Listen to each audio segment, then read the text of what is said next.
Hi my dear food travellers. இன்றைக்கி என்ன explore பண்ணலாம் அப்படின்னு யோசிக்கிறதுக்குள்ளே பசி வந்துருச்சு. இன்றைக்கி நான் டே ஷிஃப்ட்டு வீட்டுக்கு போனோம். நைட்டு சாப்பாடுக்கு வீட்டுக்கு தான் போனோம் சரின்ட்டு. ஆனால் ஷிஃப்ட்டு பார்த்துட்டு வரதுக்குள்ளே பசி வந்துருச்சு. சரி ஓகே, அதுக்குள்ளே ஏதாவது போய் வயிற்று ஃபில் பண்ணுவோம் அப்படின்னு சொல்லிட்டு போன வீடியோவில் பார்த்துருப்பீங்க. அந்த ஏசி ஹாலுக்குள்ளே உட்காந்து சாப்பிட்ற மாதிரி ஒரு ரெஸ்டாரண்ட், அல் கஃபே ரெஸ்டாரண்ட். எனக்கு அந்த ஏசி ஹாலை பார்த்தாங்கள உட்காந்து உள்ளே சாப்பிடணும், ஏதாவது வாங்கி சாப்பிட்டே ஆகணும் அப்படின்னு ஒரு ஃபீல். அது எல்லாருக்கும் வருமானு தெரியல, எனக்கு வந்துச்சு.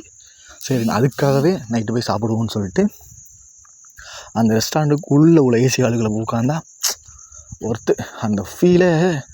நம்ம என்ன தான் மிடில் கிளாஸாக இருந்தாலும் இந்த மாதிரி இடத்துல நம்ம தான் ஹை கிளாஸ், அந்த மாதிரி இருந்துச்சு.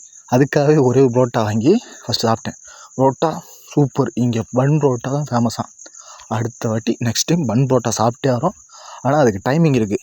அந்த டைமிங்கில் தான் போய் சாப்பிட்ற மாதிரி இருக்கும், இல்லைனா பன் புரோட்டா தீர்ந்து போயிடுது. அடுத்த வாட்டி பன் புரோட்டாவுக்கு ஒரு வீடியோ வருது, நீங்கள் கொடுக்குற சப்போர்ட்டை பொறுத்து. சரின்னு புரோட்டா சாப்பிட்டேன், சூப்பராக இருந்துச்சு. ஒரு புரோட்டா 12 ரூபா, பன் புரோட்டா 15 ரூபா. ஒர்த்தாக இருந்துச்சு. கிரேவி வேறு மாதிரி, அதை சுற்றி சொல்ல வேணாம். அதுக்குள்ளே ஒரு சிக்கன் ரைஸ் சாப்பிட்ருவோம். அதாவது நான் ரால் ரைஸ் தான் அன்றைக்கி அந்த வீட்டில் சொல்லியிருப்பேன். ஆனால் ரால் ரைஸ் இல்லை, அதுவும் டைமிங் தான் போல், நான் போகிற டைமுக்கு இல்லை. சரி சிக்கன் ரைஸ் சாப்பிட்டேன். சிக்கன் ரைஸ் சூப்பராக இருந்துச்சு. அவ்வளோ சூப்பர்னு சொல்ல முடியாது, நான் உங்களுக்கு உண்மை தான் சொல்லணும், சூப்பராக இருக்குது. சாப்பிட்லாம். குவான்டிட்டி அதிகமாக இருக்கும். 100 rupees தான்.